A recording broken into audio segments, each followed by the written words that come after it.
5:02. While I invited maybe a dozen people or so, we'll just call this the grand opening and see how this goes and find out whether some other people want to join based upon our success or failure. So I'm Geoff Gefkin, the one that sent out all of those emails. I have the recording button on right now. So maybe we should do is get some, I don't know, I hate to call them rules because that sounds way too onerous. The first question is this a good time? I know that we heard one request that maybe we could push it later on, and I just picked 5 o'clock because that was good for me. But I'm fine with making it more West Coast friendly. And then the other question is, do we think we have enough interest if this group is really going to be small? Do we want to do this every week, or do we want to try and do it every other week? Well, again, just from past experience, the New England radio guys started out very small as well. They did start it at 7 o'clock East Coast time, but that's because it's the New England Antique Radio Club. So, 7 worked well. Although we have had members from other states, or not members, but people find out about it word of mouth. And so it does grow over time. I think we only had about half a dozen people on the first one. So initially we did it once a week just to try to spread the word and word of mouth and be there once a week. Some people actually missed the first meeting due to technology issues and couldn't get their PCs working, couldn't get Zoom loaded.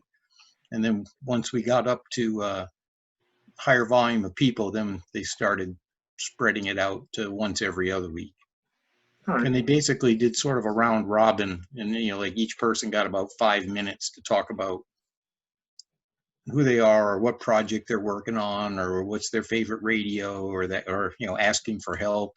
Does anybody have this part that I'm looking for or that part that I'm looking for? And then just went down the list. I mean, when you only have 4, 5, or 6 people, you can easily go 5 to 10 minutes a piece. But when you get up to 25 people, you have to kind of limit it to 5 minutes per. We also had some people step up. They had presentations on, either sharing best practices or, pitfalls they ran into restoring a radio. So, model railroaders, I'm sure there's some people who are much better at making the scenery and things like that than I am. I like to play with them. So. Okay, so I'll make the next invitation for 7 p.m. and we'll try for next Tuesday and we'll see how we go. I like the notion of 5 minutes and then you pass the baton on. Like you said, with just a few people here, I'm not sure if that's going to be held to a real thing that we need to do, but why not? So does anybody want to go first, or I could go first if nobody wants to volunteer. Sure, go for it. You set it up. So okay. So what I'm going to, the other thing before I go away is some things that you may want to demonstrate go well with having it on your laptop or your computer screen. Other things, if you're going to be moving around or you want your camera angle to change, cell phones work out much better. So in fact, you see me here once as the host, and then a second time where I have my actual cell phone set up, and that's the 4th or 5th image over. So I'm going to walk over to that one and show you a couple little things on my table.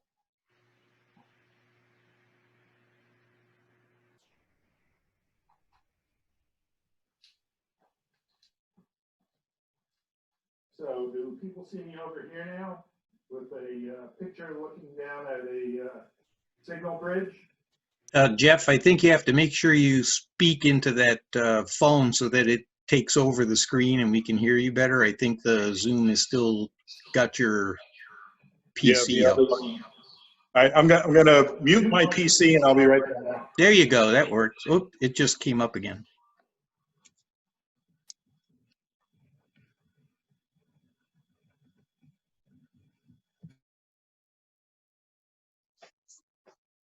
I feel like I'm dancing around here. So everybody sees the double signal bridge? Yep. Okay, so this is the typical bridge that you get, except what I didn't like was the fact that I had so many lights going on my table that I was stealing amperages. So what I've basically done over time is to rewire all those little incandescent bulbs and put in LED lights.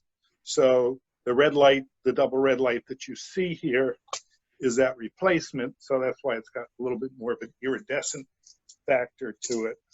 The other thing is, if you look behind the bridge, these two little signal towers are actually infrared. I think they came from iStuff.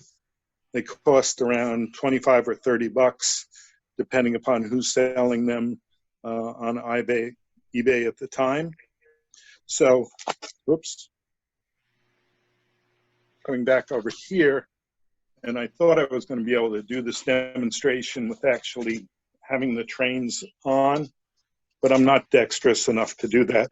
So I'm just going to move it by hand. And what happens is, as it crosses over, can you see that red light now? So on the left side should be red and on the right side should be green. This infrared signal stays on when it's blocking for about, I think it's 2 or 3 seconds that are there. I'll do the other lane now.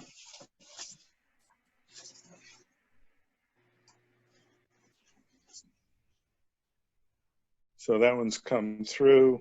So now both lines are through. And this is when it's actually turned on. It's fairly dynamic. And I found that it added a little more visual interest to what was going on the table. And now I'll go to another setup.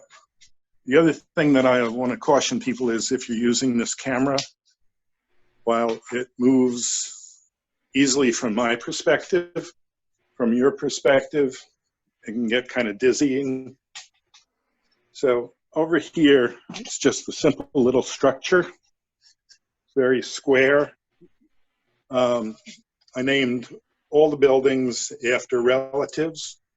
This one happens to be after our Uncle Chick, who was a constant pipe smoker. So the man walked around with a blue haze around his head all the time. So we called this building here Chick's Smoky Barbecue section. And now what I did was I put a little Seuthe smoke unit in it. And I've now turned up. So can you see the smoke fumes that are coming up? Yeah. Oh, yeah. Oh, yeah. So I put on 2 of these smoke units on the table here. And again, you know, I find that I've tried to add as much visual interest into the table as possible. And, you know, these units I got, again, the unit on eBay, and you just need to keep on feeding the same kind of liquid smoke that you would into a locomotive. The other thing is, similar to my uncle, where you get a blue haze in here after a while, the room does get very smoky. depending upon how much liquid you put into these little tubes. And the other comment that I would make, this is actually a 5mm tube. And here, that's a 2.5mm tube, pretty narrow. And I think the 5mm worked better. The website that I bought it from, the guy actually went back and forth and advised me on what the best unit was. So, any questions on those two things? Those are Seuthes? Right. S-U-T-H. Yeah, Williams uses those as that's their smoke generators. Right, exactly. So you can buy them as a separate sale item and, you know, replace them, or you can put them any place on your train table that you desire. What I'm looking up as we speak, and I found it, but your photo sensor, infrared sensor, Oh, yeah. yeah, that's available. I just don't have the price. That's available from a company called Astrax, and I think it's under $20 directly. Yeah, that sounds right. So you don't have to go to eBay. You can go directly to the company and just buy it. Probably save a few bucks. Yeah. Yeah, probably so. Okay, so that's my show and tell for a little bit. I'll come back on maybe later if somebody wants to take over.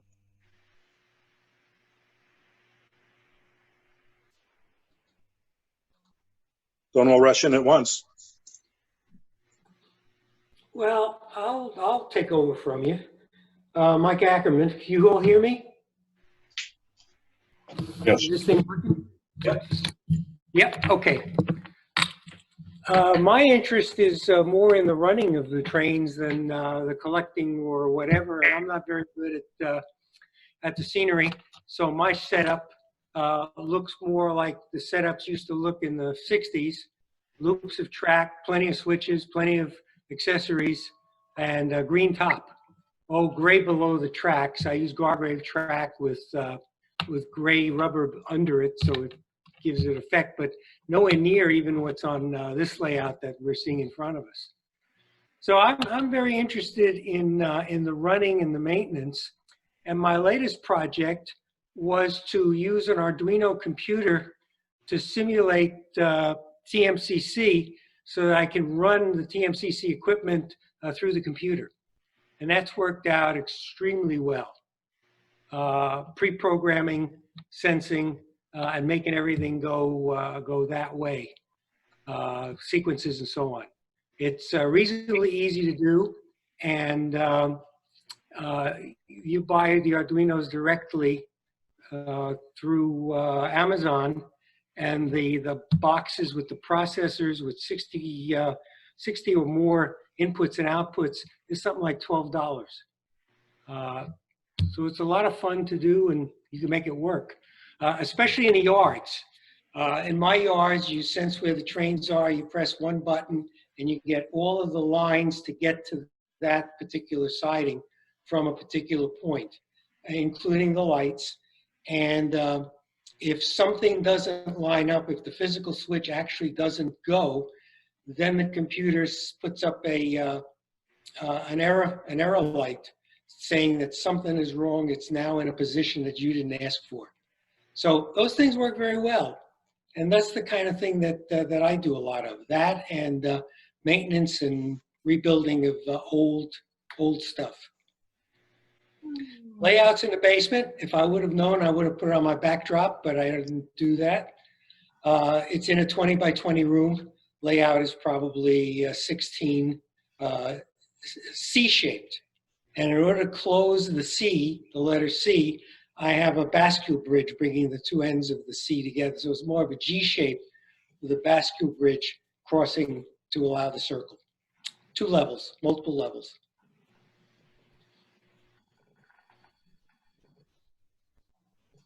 If anybody's got interest, we can go offline or whatever, and I can explain how this magic works, but it's a fun thing to do.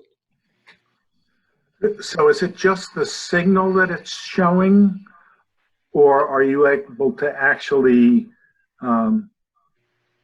switch turns from that? Oh yeah, I switch. I have on my layout board the diagram of the layout. Everybody does, and a button for each switch, and a red LED next to it, so you can tell the switch position. And I just go over that board and I push the button, and the computer knows where I want to go, sets all the switches, and puts the light that shows where it's going to go. And if it senses that one of those switches didn't turn like I asked it to, then it puts up an error light. So it's in full control. So did you have to individually wire into each one of those switch points? No, they're 022, Lionel 022s. You got the wire, everything you need is right there on those 3 connectors, right on the switch. I'll tell you why I got into this. I got into it because I have a crane, one of those old crane towers, up, right, left, up, down, with the magnet on it. And Lionel came out with a house that makes noise corresponding to the crane. And you're supposed to use it on TMCC with one of the new $300 cranes. And I don't have it, and I wanted to use it with my old crane. So what I did is I found out, which are published, you have to look, what the TMCC codes are to make the house say what it is supposed to say when you push the buttons on the cab 1. So the computer sees those codes and then makes the house go, but when it sees the appropriate code, the computer throws relays and makes my old crane correspond with what the house is saying, which is what the Lionel new stuff does. I got it working with the old stuff. And that's how I got into how do you simulate TMCC using an outboard computer. Well, once you figure that out, you know, it's just a question of programming. It's easy. I think I've heard that line before. It's just a couple lines of code. Yeah, well, the last couple lines of code is now 10 pages long. Yeah, exactly. You get it in and you say, ooh, I bet I can also do, I'll be back, see you tomorrow. So yes, that's a euphemism. But it's something that can be done. It's not insurmountable. And it opens up a whole area of control that you can do without some very expensive, bunch of work, but not very much expense.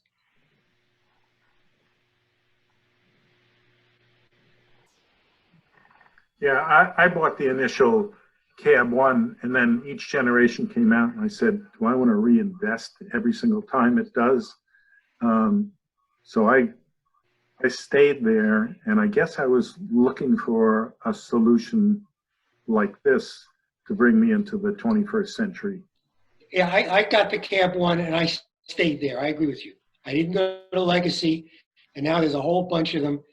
That's it. I just have the cab 1, which does enough for what I want to do. And yes, I don't have engines that play songs and whistle at you and so on, but you know, the stuff I got goes round and round and goes choo-choo. It's okay.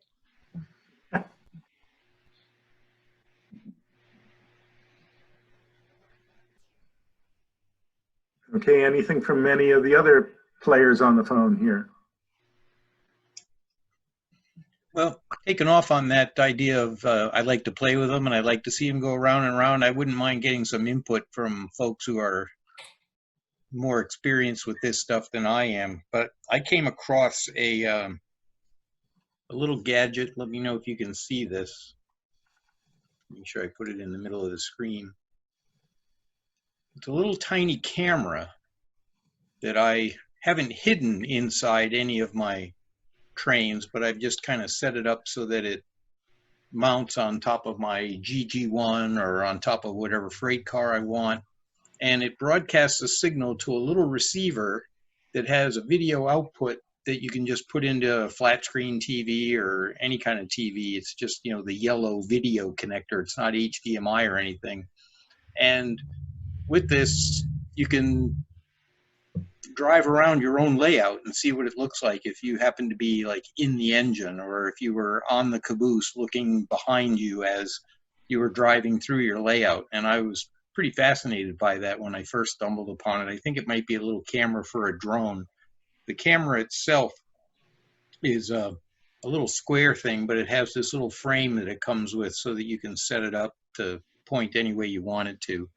'Cause I'm very much stuck in the mid 20th century. I was born in 1955, and my dad, before there were ultrasounds or MRIs or whatever they are nowadays, he was convinced when my mom was about 3 months pregnant that he was going to have a son, and that son needed Lionel trains. So I got my first train set before I was even born. And so everything is pretty much mid 50s up through the mid to maybe late 60s. And I know this violates all the rules, but I'll see if I can just get a little bit of a screenshot. But I have multiple ZW transformers, and I have multiple passenger trains and a freight train, and that's the flat screen TV out there in the background. And I've got a couple of different levels, and, you know, a number of different towns and a bunch of different accessories. And because I had got it all when I was a kid, every year for Christmas, I would just ask for a little bit more track, another car, some switches, some more plasticville. So pretty much everything on my layout and most of the train cars I have to do something. I don't really have much in the way of box cars or tenders or you know, just plain freight cars. I've got, you know, the operating milk cars and the brakeman and the submarine and the searchlight and the fire engine and the, you know, yada, yada, yada, all the way. And I've got the radar tower and the lumber mill and the horse loader and the cow loader and the coal loader and the coal dumper and, you know, anything that makes noise and wiggles all around the place, because I just like to play with it all. And I basically have 3 trains on the layout plus the trolley car, and there are 3 different places on the layout where the tracks cross one another. So it's very interactive. You have to pay attention because nothing's computer controlled. There's no blocking signals that stop trains or anything, because I usually like to have a friend or two come over and say, okay, this is your ZW. Don't T-bone that passenger train with that freight train that's being pulled by the GG1, and let's have a ball. And the trolley goes back and forth on its own at a set voltage. So we have to avoid each other, and we have to avoid the trolley, and it makes it a lot more fun that way than just watching it go around and around in just a circle. So that's my 5 minutes. Well, I like your 5 minutes. So everything you have is your original stuff from when you were, you know, first born in 1955? That's great.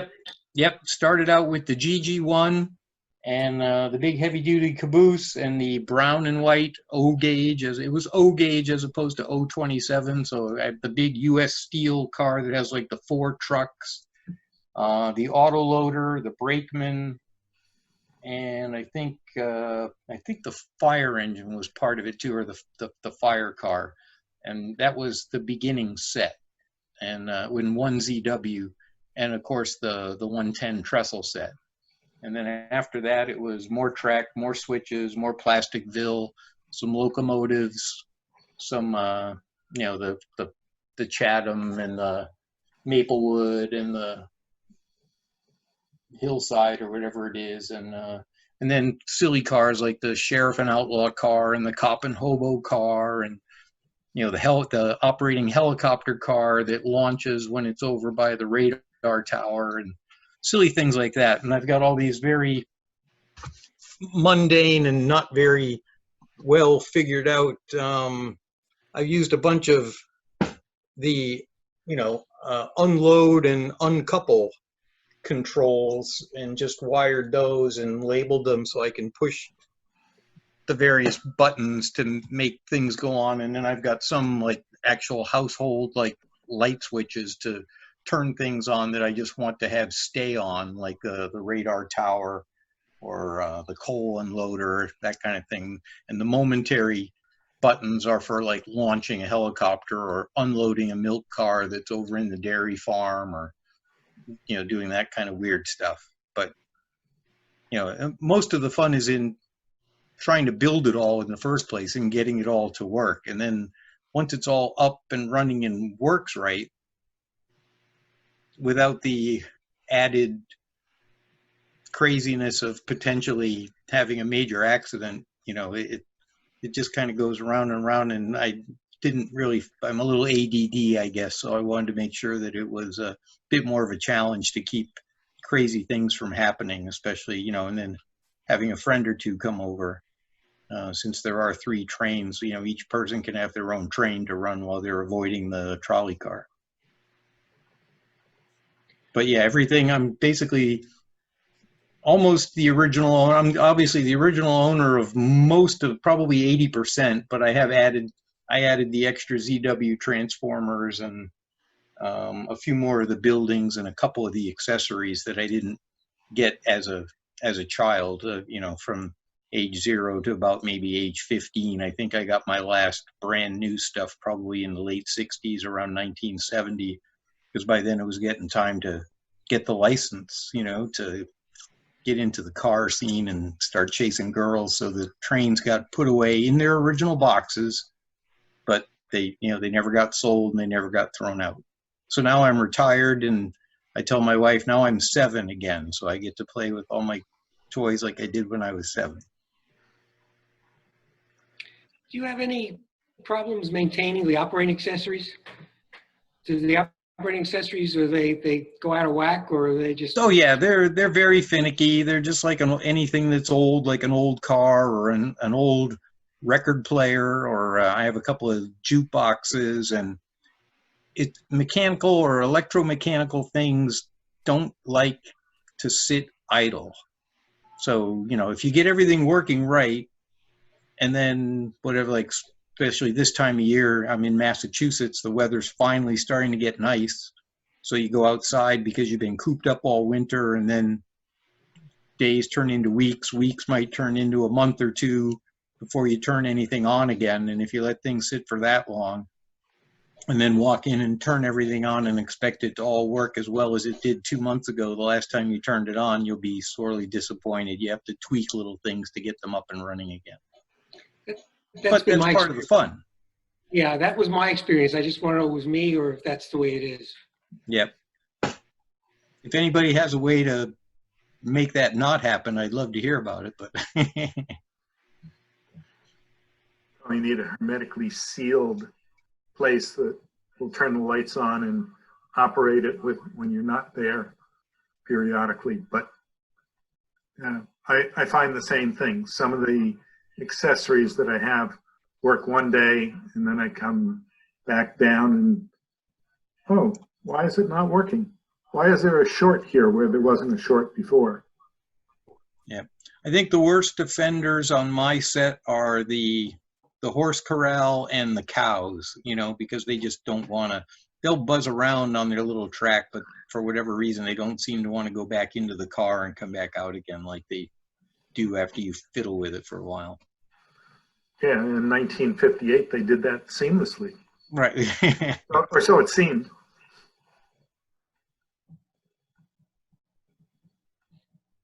So I am not an original owner of my trains.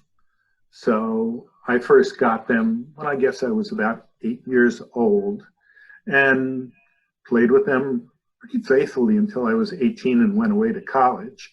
And then I said, I need money.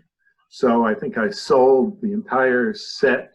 I'm not sure if I asked my brother about this or not, or even my parents, and just sold it, got a few bucks, and the idea of running trains went dormant for a good 20, 25 years.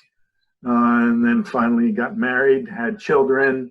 And when they got to be 8 and 6, I said, well, let me buy a set for them.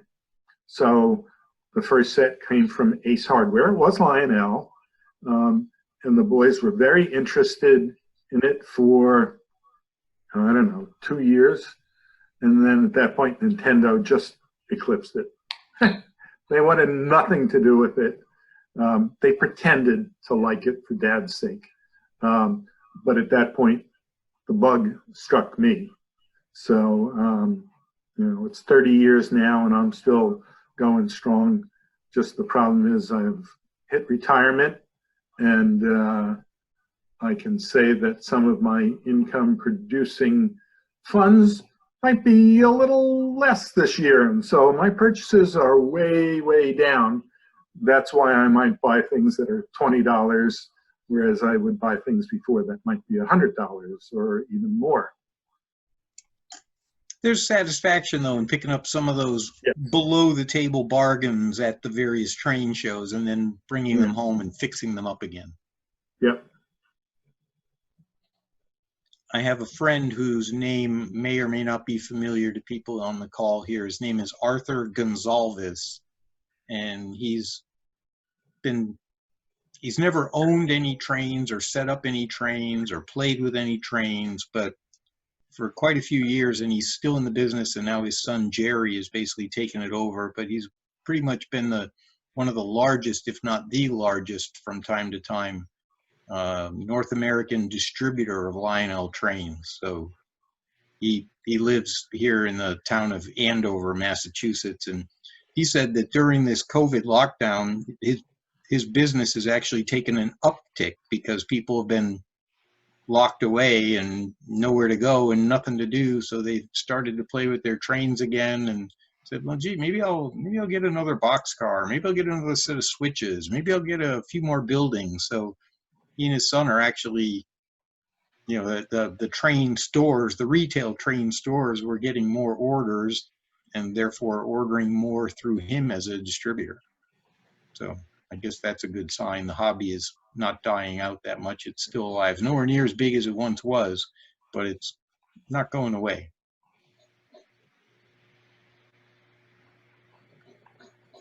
Well, my We've got motivation, another 5 or 10 minutes here. Anybody have something else you'd like to share? am I coming through all right? You are. Okay. Well, my involvement is, or my interest is a little different than what's been expressed. Born in 1940 and about age 7 started getting Lionel trains and accessories and so forth, and I still have them.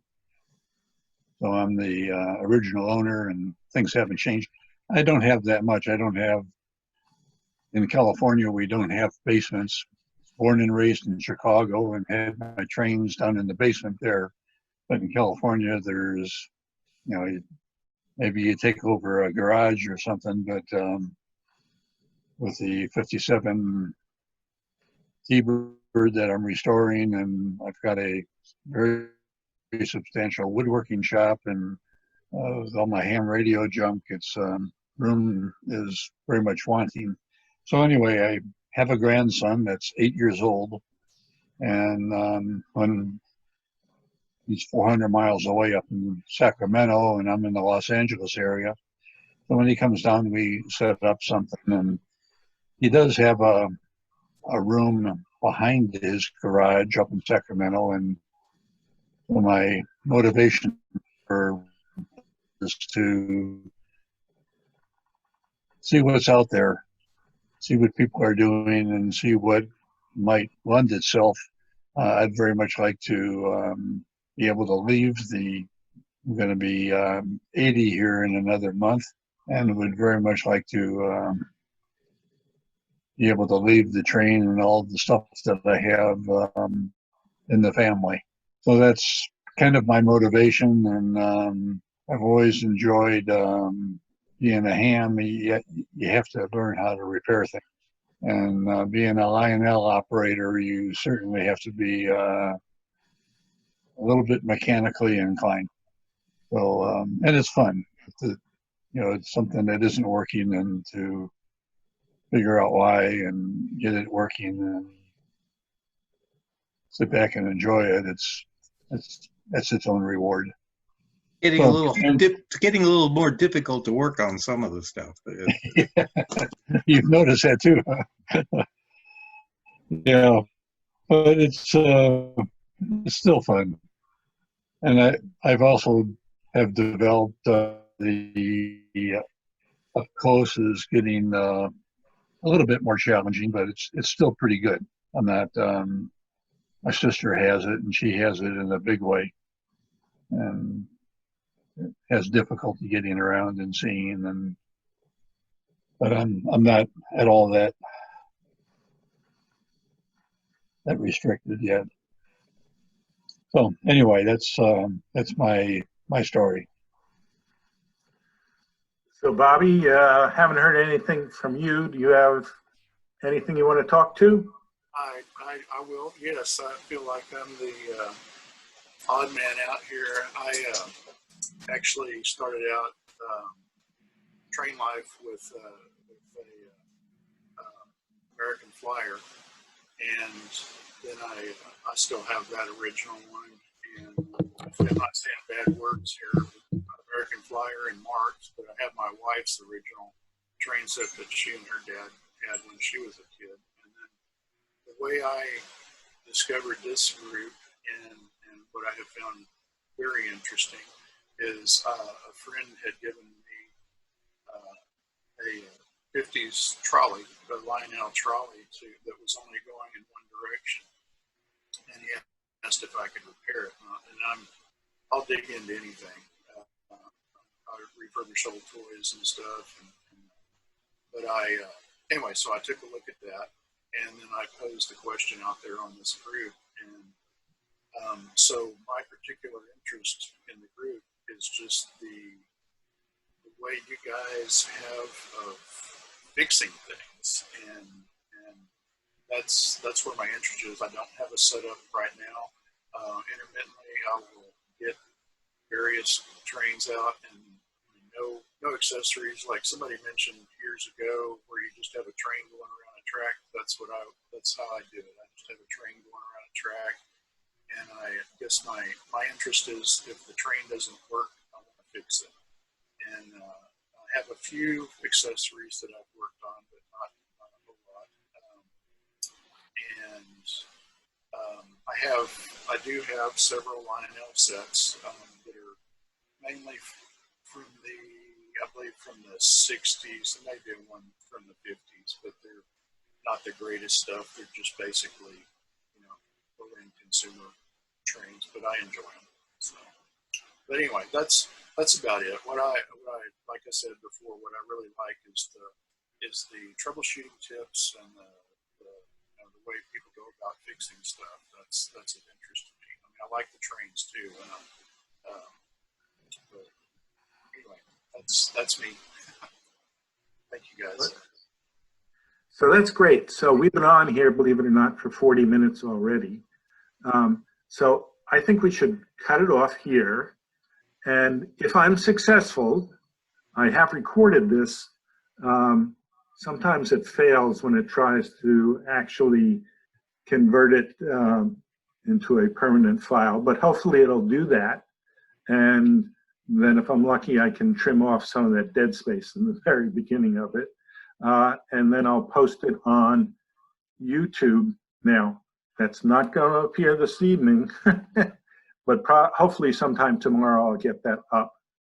And I'll send out an invitation for next week at 7 p.m. Eastern, and tell your friends that we can join it, so we don't clog up the group emails, or even if we do clog it up, so what? Let me know, and I'll add you to the invite list, or anybody else that you know that wants to join as well. Yep, that sounds great. That gives us a week to spread the word and get some more people on board. Great. Thank you very much for doing this and putting it together. You're welcome. You're welcome. Yeah. Okay, so thanks, everybody. We'll see you Yeah. hopefully next week. Thank you. Thank you. Bye.